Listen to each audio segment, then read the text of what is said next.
नागलोक में नागराज की दो बेटियां थीं जो कि बिल्कुल हूबहू थी। उनमें से एक कमजोर थी तो वहीं दूसरी बहुत शक्तिशाली। बस इसीलिए नागराज ने अपनी छोटी बेटी को नागलोक की जिम्मेदारी दे दी, जिसके कारण नागराज की बड़ी बेटी को गुस्सा आया। साथ ही उसका प्रेमी उससे नहीं बल्कि उसकी छोटी बहन से प्रेम करने लगा, जिसके कारण उसने गलत कदम उठाया। उसके इस गलत कदम की वजह से उसकी छोटी बहन ने ही किया उसका अंत। पर उसने ऐसा कौन सा कदम उठाया जिसकी वजह से उसकी ही बहन ने उसका अंत किया? आइए देखते हैं इस कहानी में। नागलोक में नक्षिता और दक्षिता दोनों जुड़वा बहनें एक साथ रहती थी। वो दोनों हूबहू एक जैसी दिखती थी, पर क्योंकि नक्षिता शुरू से ही हर चीज में बहुत कमजोर थी, साथ ही नागराज मेहुल भी अब समय के साथ बीमार रहने लगे थे। बस इसीलिए नागराज अपने मंत्री से बात करते हैं। मंत्री जी, हमने विचार किया है, अब समय के साथ हम ढलते जा रहे हैं, इसलिए हम इस नागलोक की जिम्मेदारियां अपनी बेटी को सौंपना चाहते हैं। नागराज, क्या आपको बुरा ना लगे तो हम कुछ कह सकते हैं? हाँ हाँ मंत्री जी, जरूर कहिए। नागराज, जैसा कि आपको पता है, नागिन नक्षिता शुरू से ही कमजोर है। यदि उसको आपने नागलोक की जिम्मेदारियां दे दी तो कहीं ऐसा ना हो कि। मंत्री की बात सोचने वाली थी। बस इसीलिए नागराज मेहुल मंत्री की बातों का जवाब देते हुए बोलते हैं। बात तो आपने बिल्कुल सही कहा मंत्री जी, नक्षिता काफी कमजोर है। यदि हमने नागलोक की जिम्मेदारी नक्षिता को दे दी, कहीं ऐसा ना हो कि वो नागलोक को संभाल ना पाए। पर मंत्री जी, नक्षिता के रहते हुए नागलोक की जिम्मेदारी हम दक्षिता को दे दे तो कहीं ऐसा ना हो कि। नागराज, ऐसा कदापि नहीं होगा। हमारी नक्षिता काफी समझदार है, वो आपके इस फैसले का आदर करेंगी। मंत्री की बात से सहमत नागराज अब अगले दिन नागलोक में नई नागरानी का ऐलान करते हैं और नई नागरानी दक्षिता की ताजपोशी कर देते हैं। उसकी ताजपोशी होते देखकर नागिन नक्षिता को बहुत क्रोध आता है, पर वो उस समय कुछ नहीं बोलती और चुपचाप अपने कक्ष में जाकर अपनी माता की फोटो के सामने खड़े होकर क्रोधित होते हुए कहती है। माता, देख रही है ना आप, हमारे होते हुए भी पिताजी ने हमारी छोटी बहन को ये राजपाट संभालने को दे दिया। अरे आखिर हम में ऐसी कौन सी कमी है जो पिताजी ने हमें नागलोक की नई रानी घोषित नहीं किया? नागिन नक्षिता ये बोल ही रही थी कि तभी वहाँ पर नागराज आ जाते हैं और अपनी पुत्री को ऐसे क्रोधित होते देखकर वो नक्षिता के पास आते हैं और नक्षिता से बोलते हैं। पुत्री। पिताजी, आप हमारे कक्ष में ना ही आए।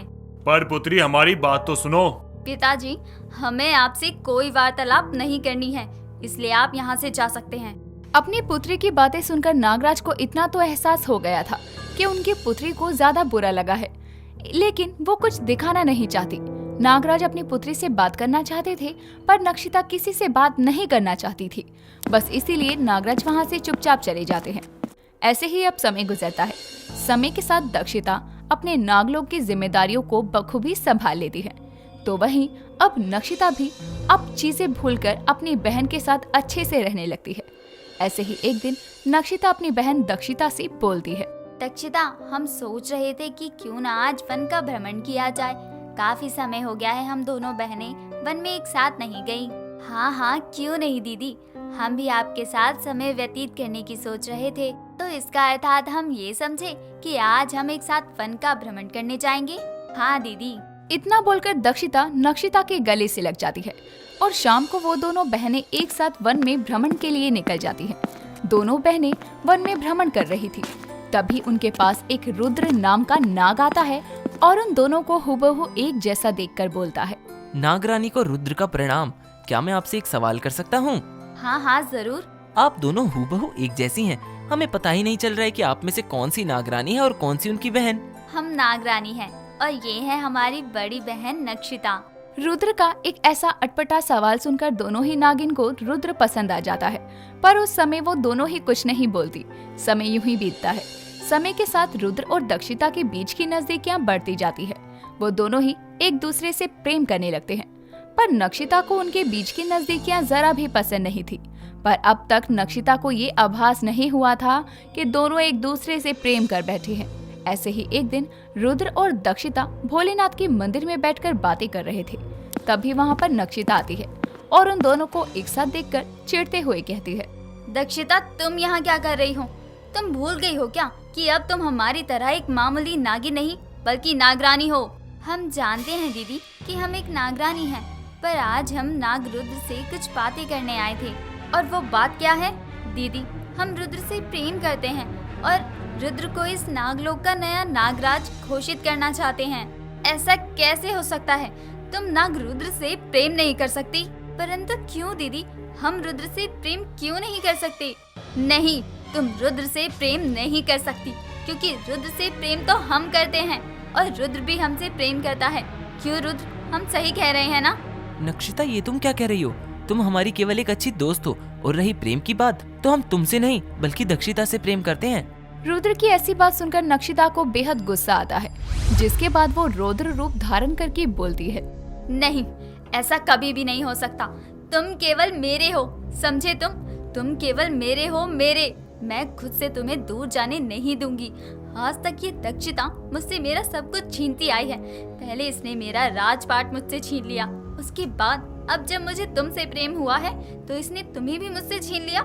सभी को आज तक ये लगता आया है ना कि मैं कमजोर हूँ, पर अब मैं ये सभी को दिखा दूंगी कि मैं कमजोर नहीं हूँ। आज मेरे राजपाट की बात नहीं, आज मेरे प्रेम पर बात आई है। मैं इसे नहीं छोड़ूंगी। इतना बोलकर नागिन नक्षिता शिवजी का त्रिशूल लेकर आती है और अपनी ही बहन पर वार करने लगती है। तभी रुद्र उसे रोकते हुए कहता है, रुक जाओ नक्षिता, ये तुम क्या करने जा रही हो? तुम्हें जरा भी अंदाजा है कि तुम अपनी बहन इस नागलोक की नागरानी के साथ क्या करने जा रही हो? रुद्र, हम तुमसे प्रेम करते हैं और हम तुम्हें अपनाने के लिए कुछ भी करेंगे, और यदि उसके लिए हमें इस नागरानी को मौत के घाट उतारना होगा तो हम ये भी करेंगे। तुम तो शिव भक्त हो नक्षिता, और उस नाते तो तुम ये भली भांति जानती होंगी कि नाग नागिन का जोड़ा स्वयं भोलेनाथ बनाकर भेजते हैं। ठीक उसी तरह से हमारा जोड़ा भी स्वयं भोलेनाथ ने बनाया है। तुम हमें कभी जुदा नहीं कर सकती। नहीं रुद्र, भोलेनाथ ने तुम्हारा जोड़ा इस दक्षिता के साथ नहीं बल्कि हमारे साथ बनाया है, और अगर नहीं भी बनाया ना तो हम अपने प्रेम को स्वयं चुनेंगे।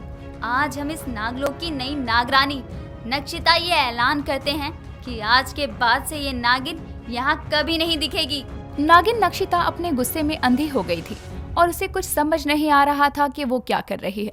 नागिन दक्षिता उससे कुछ बोल पाती उससे पहले ही नागिन नक्षिता अपनी बहन पर त्रिशूल से वार करती है, पर समय रहते नाग रुद्र नागरानी दक्षिता के सामने आ जाते हैं, जिस वजह से नाग रुद्र को वो त्रिशूल लगता है और मौके पर ही रुद्र की मौत हो जाती है।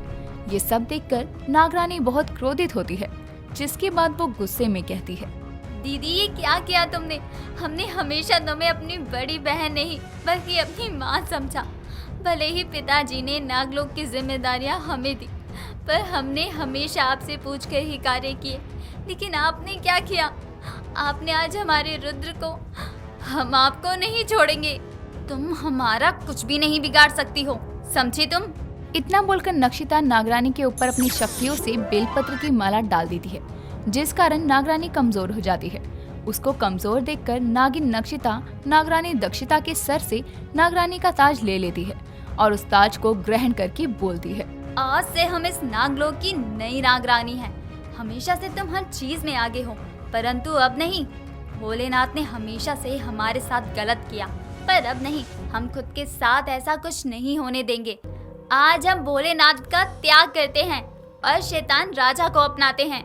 उसके इतना बोलते ही चारों तरफ तेज हवाएं चलने लगती है। चारों तरफ केवल अंधेरा ही अंधेरा छा जाता है। सभी पेड़ सूख जाते हैं और ये सब देखकर दक्षिता भोलेनाथ का ध्यान लगाते हुए खुद से कहती है, हे भोलेनाथ, हमारी मदद करो। यदि ये इस नागलोक की नई नागरानी बन गई तो इस नागलोक को तबाही की तरफ जाते हुए कोई नहीं रोक सकता। हमारी बहन हमसे इतनी दूर हो जाएगी, ये हमने कभी स्वप्न में भी नहीं सोचा था। हे प्रभु, अपने भक्त को शक्ति दो, शक्ति दो। दक्षिता खुद से बोल ही रही थी कि तभी वो बेहोश हो जाती है। नक्षिता हर जगह अपना आतंक फैलाने लगती है, तो वहीं नागरानी दक्षिता की बंद आंखों में नाग वासुकी की छवि आती है। नागरानी दक्षिता, उठो, तुम अभी कमजोर नहीं हुई हो। भले ही तुमसे तुम्हारी बड़ी बहन ने तुम्हारा ताज छीन लिया, पर तुम अब भी नागरानी हो। अपनी नागमणि द्वारा तुम अपनी शैतान बहन को मात दो। उठो दक्षिता, उठो। नाग वासुकी ये इतना कहते ही नागरानी दक्षिता अपनी आंखें खोलती है और उठ खड़ी होती है, जिसके बाद वो अपने अर्धनागिन रूप को धारण कर अपनी बहन के सामने जाती है। दीदी, हम आपको इस नागलोक में तबाही नहीं मचाने देंगे। आपने हमारे नाग की जान ली है। हम आपसे बदला लेकर रहेंगे। आपको क्या लगा कि मुझ पर बेलपत्र फेंककर आप जीत जाएंगी? नहीं, भले ही आपने भोलेनाथ को त्याग दिया, पर भोलेनाथ आज भी यहीं विराजमान है। और जैसा कि आपने हमारे इष्ट देव को त्यागा, अब आपको हमसे कोई नहीं बचा सकता। इतना बोलते ही नागरानी अपनी मणि द्वारा अपनी बड़ी बहन का अंत कर देती है।